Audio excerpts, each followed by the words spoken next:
Can I get a roll call? Evelyn and friends.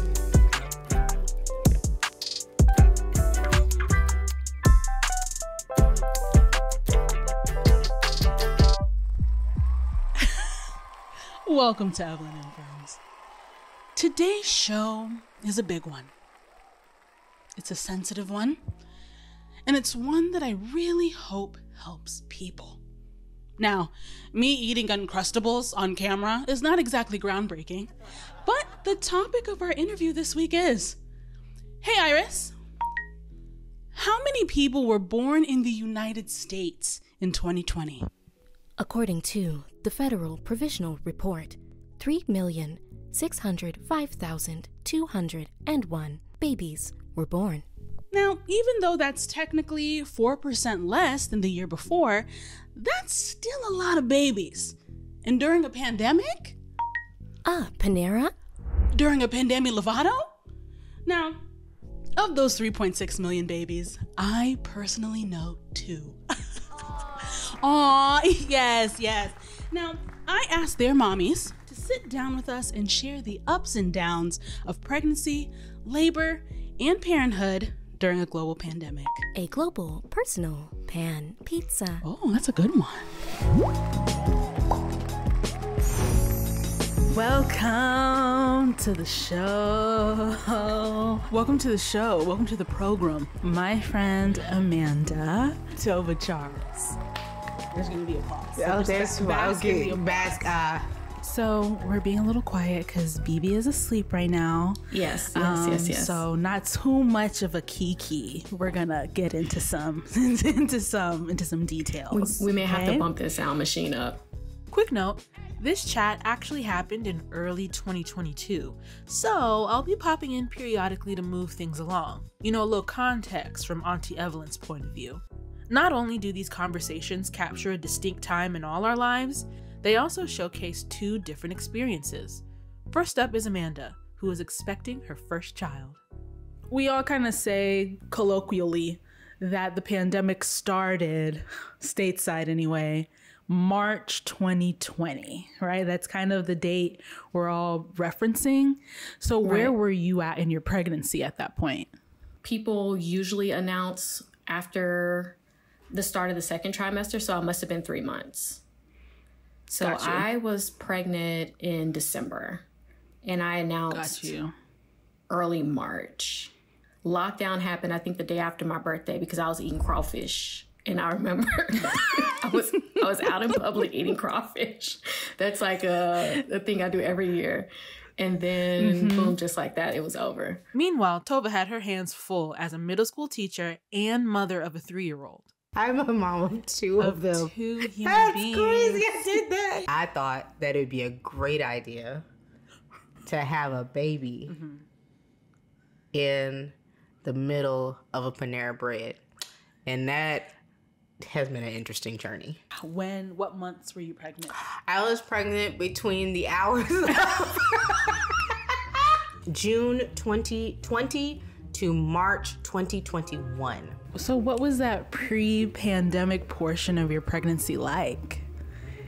Do you think fondly of those times? Remember I went on a cruise in February?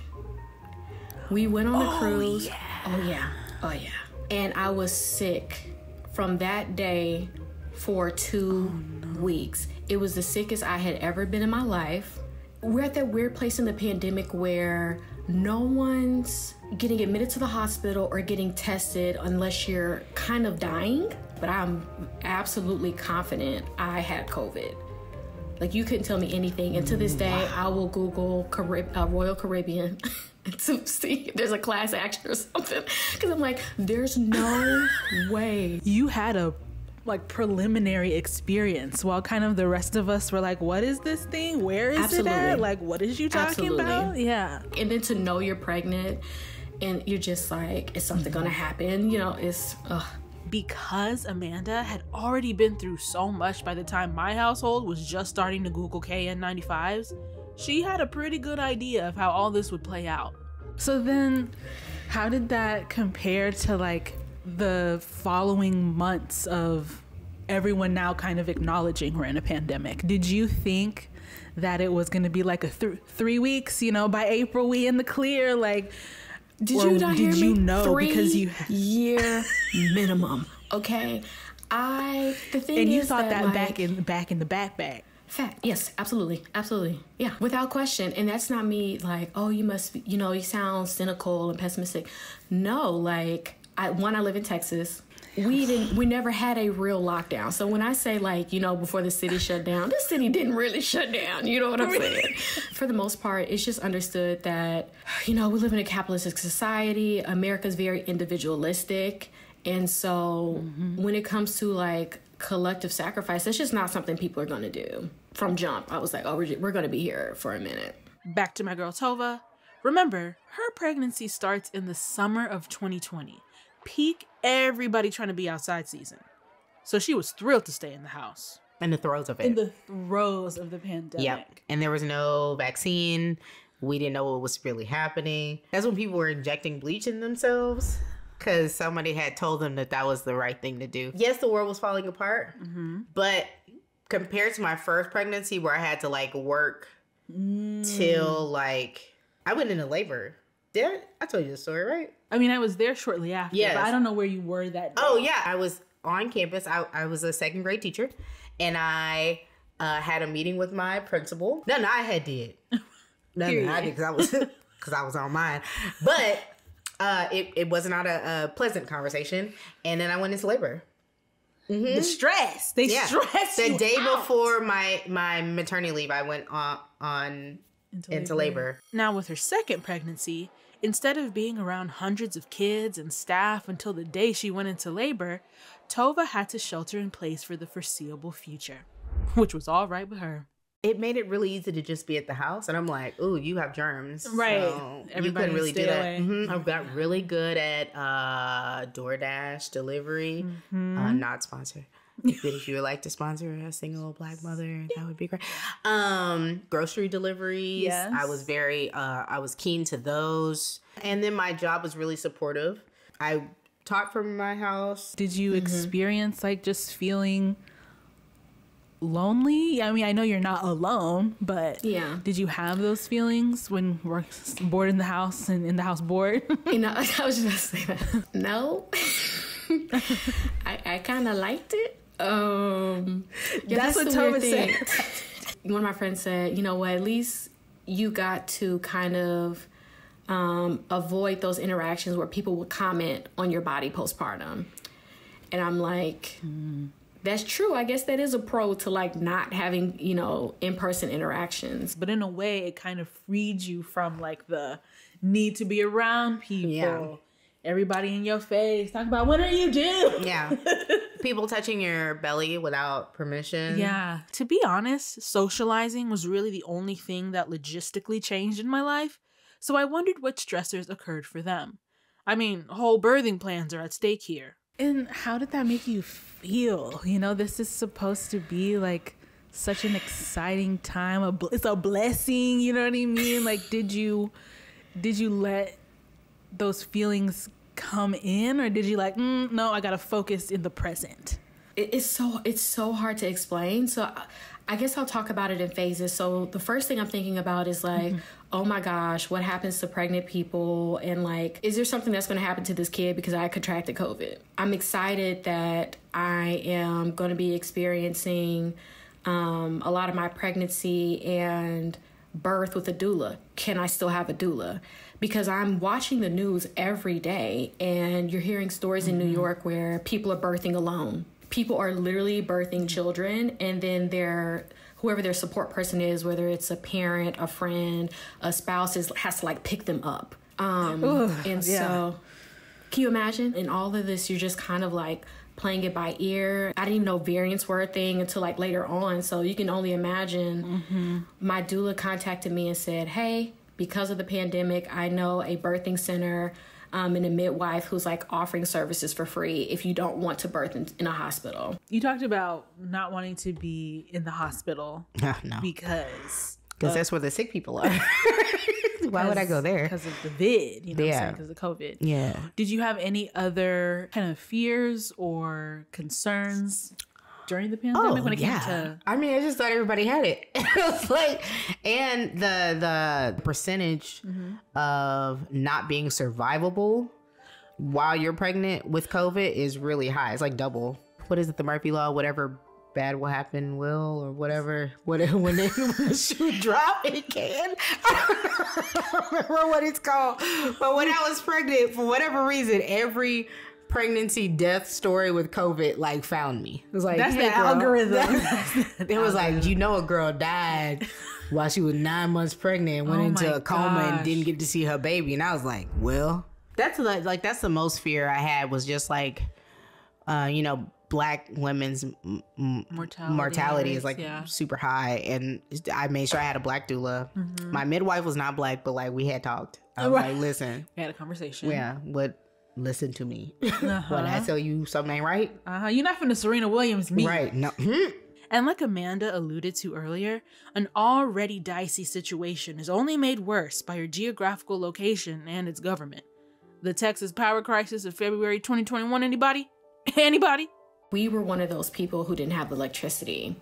And so to have a 4-month, 5-month-old baby in a pandemic with no electricity when it's how cold outside. You know, we saw the negative commentary on social media from people who didn't live in Texas and saying, like, that's what y'all get for who you vote for. And I'm like, everybody don't vote for these idiots. Who is we? Who is we?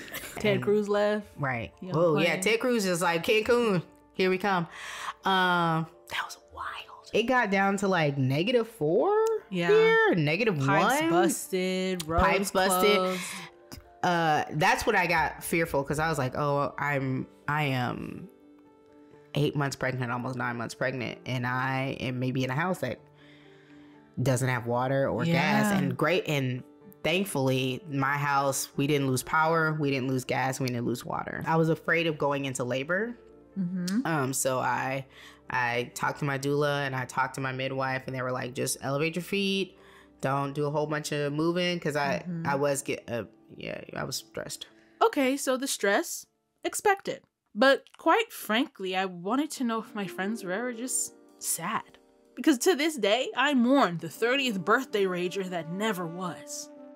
It's just a mess. Like, I think about how we were just really excited to like incorporate our community in helping us with like those first 3 months, like those newborn phases. That was completely out the window. And it's just been us. It's still been just the two of us. Have you allowed yourself to, you know, did you ever feel just like, well, I think now I'm at a shrug phase. I can absolutely admit, and I'm not proud to say, but like, I'm so jaded. So jaded. Yeah, sad, disappointed. I think a lot of these emotions, I know a lot of these emotions stem from like looking at Instagram and just seeing a complete just disregard in the responsibility in like transmitting it, right? So I'm just like, okay, so y'all just enjoy yourselves. I'm thinking about like all of the college students and high school students and people who, you know, finish their PhDs, and like you can't redo that moment, right? Like you can't redo a pregnancy. At times it feels like something was taken from me. As selfish as that sounds. I mean, I don't think it sounds selfish at all. I think it just speaks to how important that collective sacrifice would have been, you know? Needless to say, I was thrilled to be sitting 6 feet away from Amanda and hubby at the park to meet baby for the first time. And it would be almost 3 months before I'd see Tova's second born in person, compared to being at the hospital the day kid number 1 was born. Time is weird during the pandemic, because I really feel like I was finally able to like leave my house and Harper was already 5. She was 5. And I'm like, wait, you were 3. Yeah. We literally went from a couple to a child that might be 2, 3, 4. I mean, the majority of my pregnancy, we went from announcing it immediately to lockdown. So only one person saw me pregnant in person right? And that was us meeting up in cars and me opening like the driver's side to be like, oh, this is, this is where I'm at now, Everyone else just saw me on video calls or Instagram, right? I feel like I sound like I'm frozen in time, but that is what we are. Like, our family is frozen in time. It doesn't feel like we can do much. For me, it's just understanding that, like, this is the way things are now, and I can no longer compare it to the way things used to be. Just like onward and upward, I get, or like onward and onward. We don't know if it's upward, but onward and onward. So, if you're interested, I'll share more of their stories over on Patreon so we can fast forward to parenting. My kid is a toddler now, and I guess now I'm in the very early stages of parenting. I mean, that first year, just keeping them alive. Maybe some people don't want to hear that, okay? That's not to say we weren't reading to our kid at night. We were.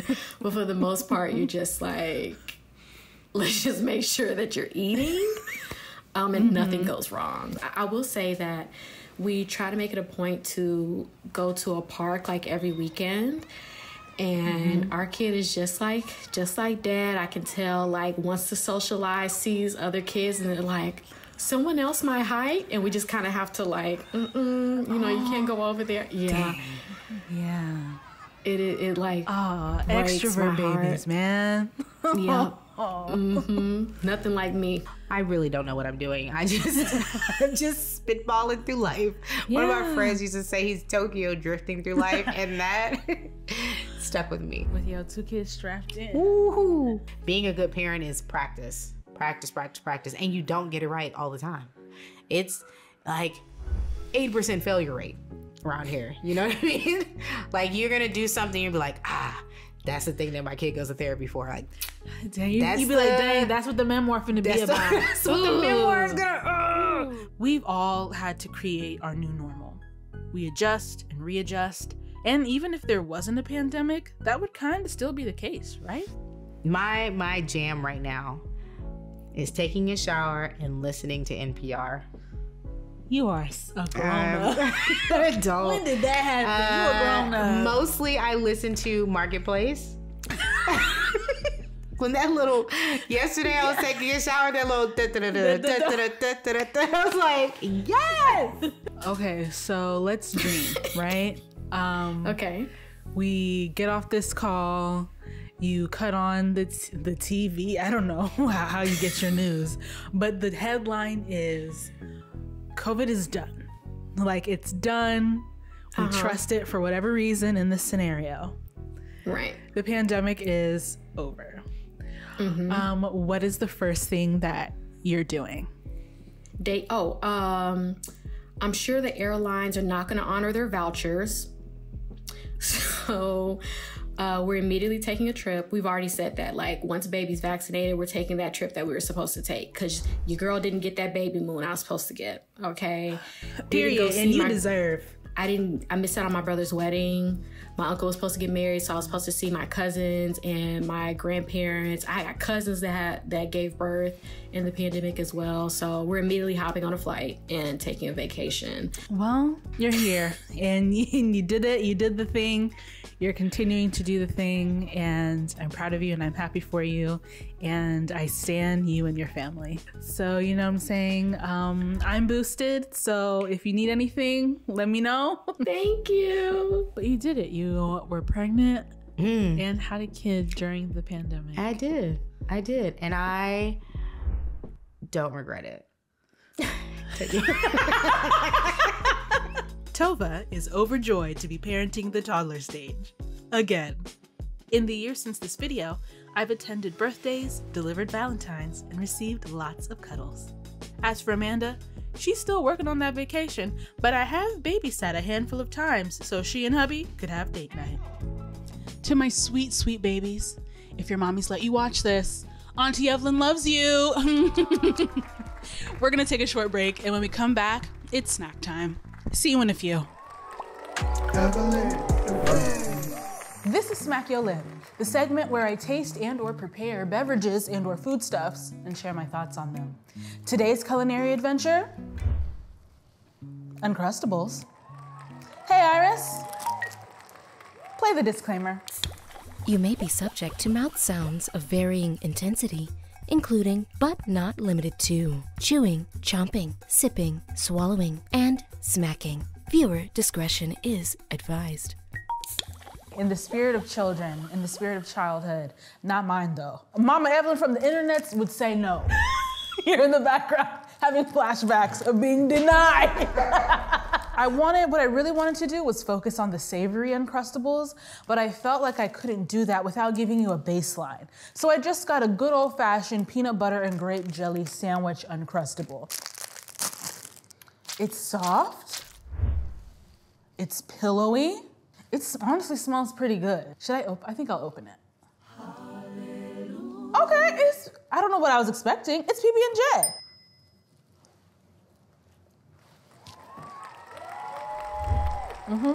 Yeah. That's good. Now, I don't know how you can mess up PB&J. I give that, honestly, 5 out of 5 smack your lip emojis. I have nothing bad to say. I have nothing creative or colorful. It's giving me exactly what I need. But I knew that would be the case. I just wanted to ease us into the real troublemakers. Ham and cheddar, and turkey and Colby Jack. There was a third one. It is now discontinued. I went all around the United States of America. Y'all, I'm telling the truth. Evelyn and friends, I'm telling the truth. Went all around the United States of America to find the third flavor, which was, can you guess? Taco Bites. They don't make it no more. It's not even on the website. They got rid of it, okay? So we'll never know. In the comments, let me know if you know. But we're gonna dig in to the ham and cheese and the turkey and cheese. One way to find out. It's giving a good old-fashioned yeast roll. Whoa. Whoa. That's foul.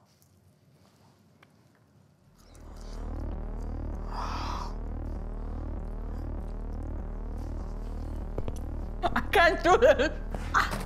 If you hate children, go ahead and give them that. Me, myself, and I, the Evelyn and friends, I love the kids. Evie love the kids. I would never do that to the children in my life. That was giving, you know how there's ground beef? That was ground ham. It was ground ham bologna. It's giving leftovers, but it's giving the leftovers that have been left. Ugh. The ham got a smokiness to it. It's a no. I have nothing further to say. Yuck. Score? You want me to give it a rating? -1 smack your lip emojis. To ruin something as easy as a ham and cheese sandwich when you are Smuckers, and I mean, that's what they get, right? They specialize in PB&J. Call me when Hillshire Farms makes a Uncrustable, trademark, a crustless ham and cheese sandwich. Call me when Kraft does it. Oscar Mayer. Leave this to Hot Pockets. Yeah, leave it to the pros. I wanna talk about No Child Left Behind?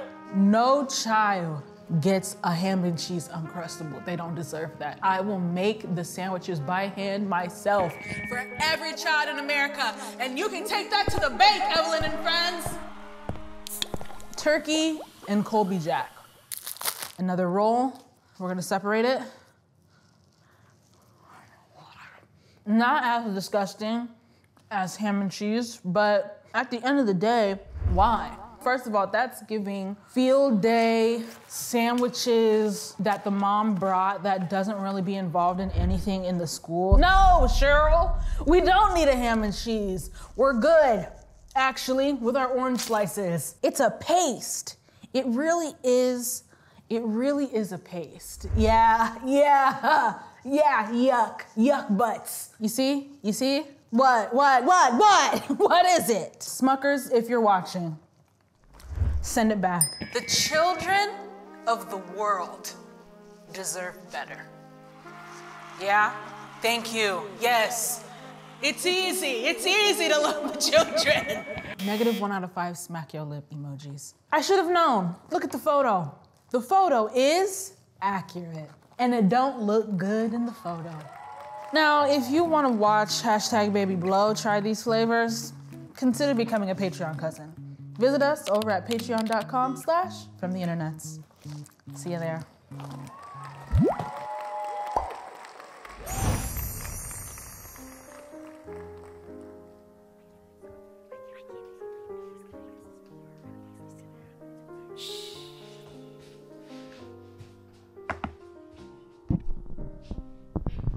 Dang. A girl can't get a break between segments? Y'all must really want this next guest, though. That's what that means. Okay, you know what time it is. Time to get your life in order. Get your mind right. And get some good advice from Jade Fox of the Jade Fox Advice Show.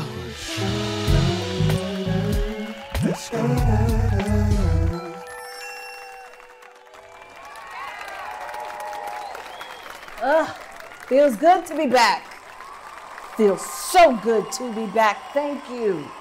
Thank you for joining me. Thank you for sharing this experience with me. And thank you for tuning in to the Jade Fox Advice Show. Yeah. There we go. That's what I like to hear. Every single episode, we start off with some words of wisdom. And today is no different. Today I actually wanted to take a page out of my daddy's book. He used to tell me this when I was just a little girl back in Massachusetts. He used to tell me, you can bring a pig to the river, but you can't sit him on the sun.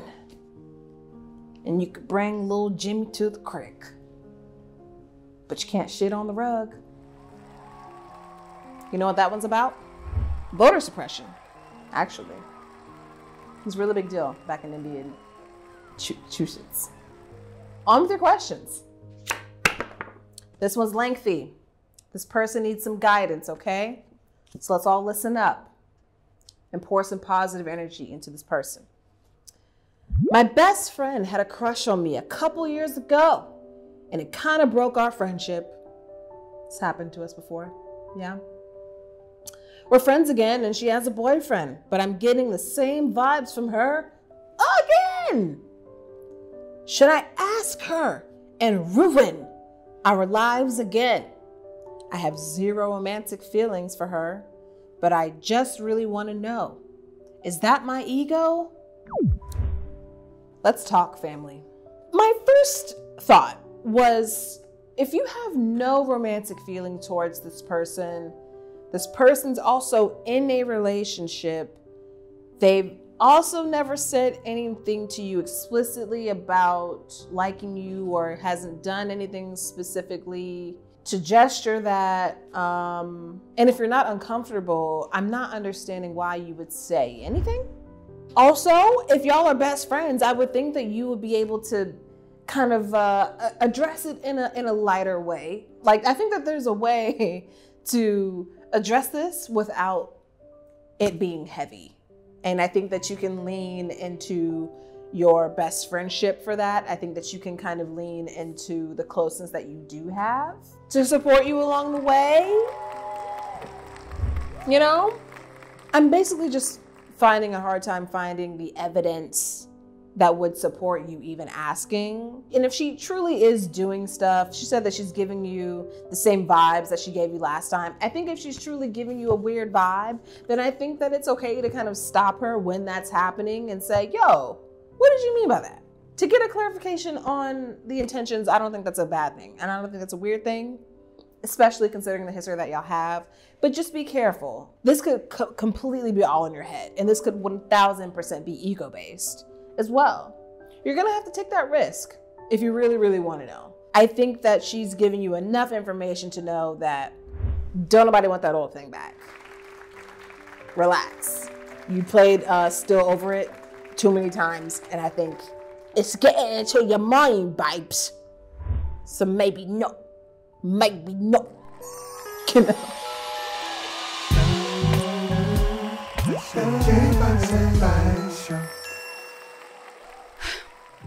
That's our show, everybody. Parents of the pandemic, Please leave your experiences in the comments below. Shout out to everyone in the premiere live chat and to our illustrious Patreon cousins for all your support. See you next week for the season finale. Can I get a roll call? Evelyn and friends. Share my line, tell me where and when. Can I get a roll call? It's good times spent with your friends. Yeah, I wanna go again. If we are here, bumping chairs loud, loud, loud. Until the day's out. We never stays down. Step in and hang out.